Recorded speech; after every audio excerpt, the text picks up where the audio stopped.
आज का जो हमारा लेक्चर है वो लेक्चर है प्रॉपर्टीज ऑफ थर्मोडायनेमिक्स के बारे में।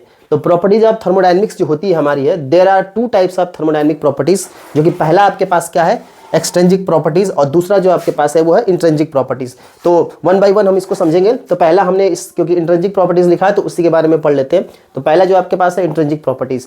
तो इंट्रिंसिक प्रॉपर्टीज क्या होती है, property do not depends on the system of the मास, मतलब ऐसी प्रॉपर्टी जो मास पे डिपेंड नहीं करती हो। जैसे टेम्परेचर है, टेम्परेचर कभी मास पे डिपेंड नहीं करता है, प्रेशर है वो भी मास पे डिपेंड नहीं करता है, डेंसिटी है वो भी नहीं करती है, रिफ्रैक्टिव इंडेक्स जैसे हो गया, ये सब चीज़ें जो होती है वो इन थर्मोडायनेमिक्स के अंदर क्या होता है, ये सब चीज़ें मास पे डिपेंडेंट है, मतलब मास पे डू नॉट डिपेंडेंट करती है, मास पे डिपेंड नहीं करती है। उसी तरह से अगर हम बोलें एक्सट्रिंसिक प्रॉपर्टीज़ की बात कर लें तो एक्सट्रिंसिक प्रॉपर्टीज़ वो प्रॉपर्टीज़ होती है जो क्या करती है कि वो मास पे डिपेंडेंट होती है। जैसे एनर्जी की बात कर लें, वॉल्यूम की बात कर लें, तो वही लिखा गया है कि properties that are depends on the system of the mass such as energy and volume. आइए एक बार रिकॉल कर लेते हैं।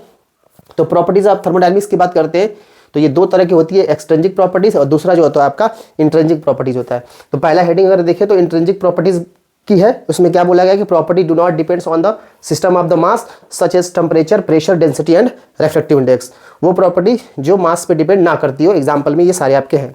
दूसरा जो है एक्सट्रिंसिक प्रॉपर्टीज, एक्सट्रिंसिक प्रॉपर्टीज वो होती है जो मास पे क्या करती है, डिपेंडेंट होती है। एग्जाम्पल में क्या है, एनर्जी है एंड वॉल्यूम और भी सारे होते हैं।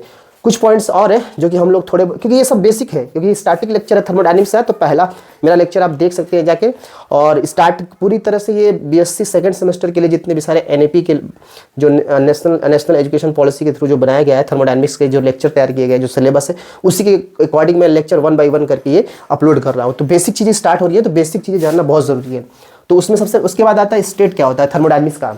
तो depends on initial and final state, path independent, मतलब कहने का मतलब होता है कि कोई चीज़ है अगर थर्मोडायनेमिक सिस्टम के अंदर में और स्टेट की बात कर रहे होगे आप अगर, तो ये इनिशियल पोजीशन है, ये इनिशियल हो गया और ये फाइनल हो गया, तो इसी पे डिपेंड करेगा। ये जो जाने वाला रास्ता है इसके ऊपर डिपेंड नहीं करने वाला है, तो सिर्फ इनिशियल पोजीशन और फाइनल पोजीशन पे डिपेंड करेगा, पाथ पे डिपेंड नहीं करेगा।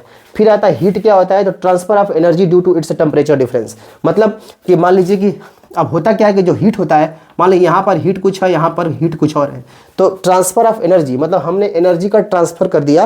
जैसे आप आग में हाथ डालो तो आपका जो हाथ का टेम्परेचर है वो कुछ और है, हीट कुछ और है और आग का कुछ और है, तो ट्रांसफर हो रहा है यहाँ से वहाँ की तरफ, तो उसे हीट बोलते हैं। तो transfer of energy due to its temperature difference.